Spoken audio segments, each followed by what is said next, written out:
Ayan na. Ayan na, ayan na. Ang ating dinengding.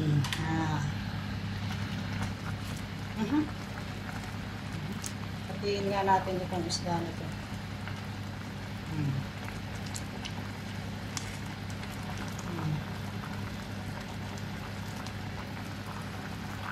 Sarap naman.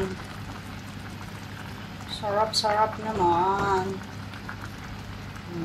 Tatapon lang sana yan.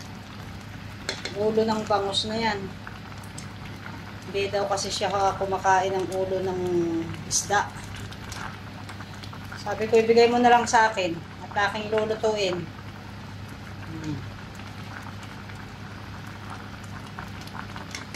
Hindi na isahog ko dito.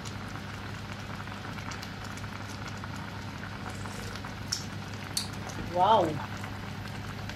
Wow! Suabe! Luto na! Thank you for watching! Bye-bye!